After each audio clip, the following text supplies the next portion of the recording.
Imagine this. You're at a good, fancy restaurant, and the waiter graciously passes you the menu.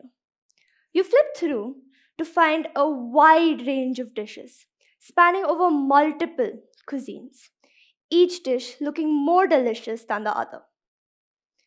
We live in a world overflowing with options, from choosing the outfit of the day or the best cereal between 50 other brands to more important choices like choosing between hundreds of colleges and career paths. At first, the abundance exhilarates us.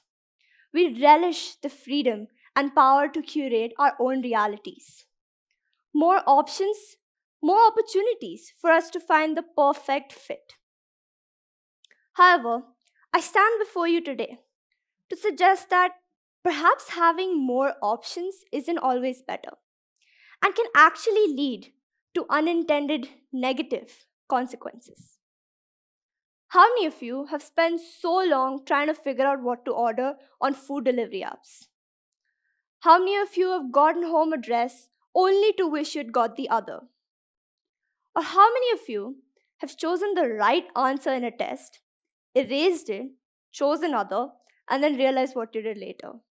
Because that one really does hurt.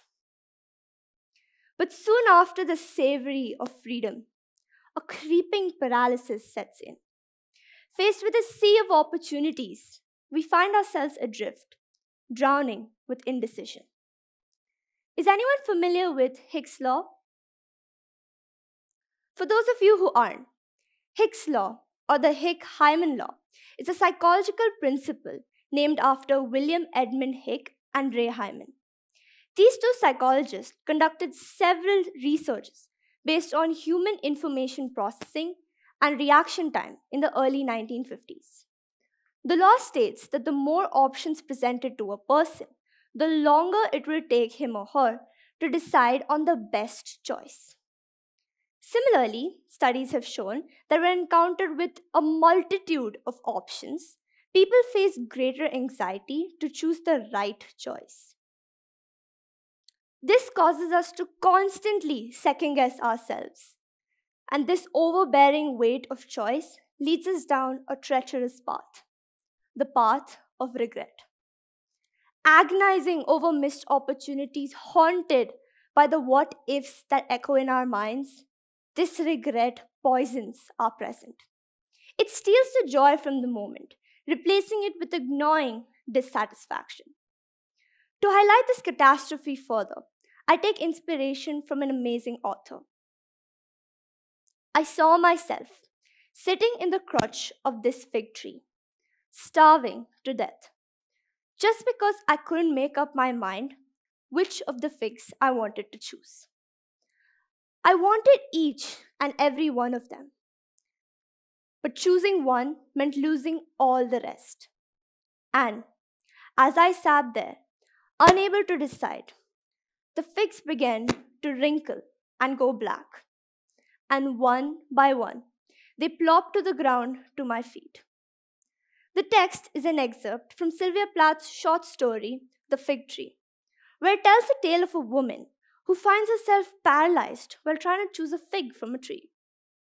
Now, she wants all the figs, and the thought of choosing just one and missing out on the rest didn't sit right with her. As she hesitates to make the right choice, the figs begin to rot and spoil, and she is left with absolutely nothing. The story tells a tale about the woman's inability to choose a fig from the tree, touching on the feeling of wanting everything and fearing the loss associated with choosing just one path.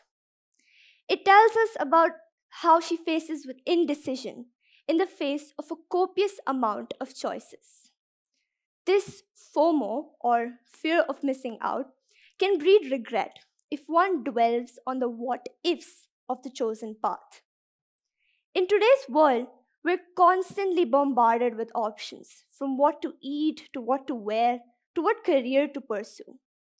This choice can be quite overwhelming and lead to a sense of paralysis and regret. So, what is regret? Regret is looking back with remorse or disappointment.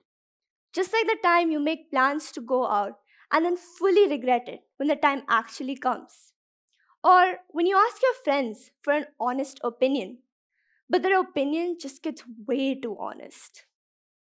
Regret is like holding on to a story or a memory done by someone you no longer are anymore.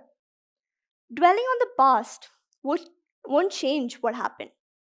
So instead of wallowing over spilled milk, acknowledge it, learn from it, and move forward. Think of it like this: we wouldn't need traffic lights if everyone drove perfectly. Similarly, we wouldn't need regret if everyone always made the right choice. After all, we are human. Everyone is ignorant and flawed in their own special way. Everyone is prone to making mistakes. Constantly moping over the feeling of regret just reveals your arrogance, leading to questions like, how could I do that? We become so paralyzed by the fear of making the wrong choice that we are unable to fully embrace the ones that we've already made.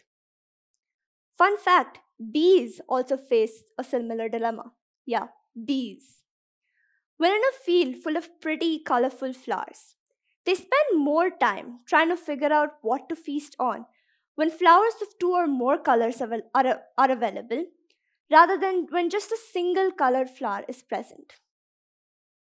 The paradox of choice is not a prison, and regret is not our life statement, but a temporary visitor, here to offer a lesson and depart. We can break free from the severity of what we call better and forge a path towards a more fulfilling future. As Tim Burton rightly said, if you think the price of winning is too high, wait till you get the bill from regret. Being a striking metaphor, the code warns us about the heavy burden regret can be, much like a large bill, and highlights the importance of making choices we won't resent. The code implicitly prompts us to reflect on who we truly are. Are the sacrifices and costs required for winning worthwhile, or choosing a different path with low costs align better with our values and long term well being?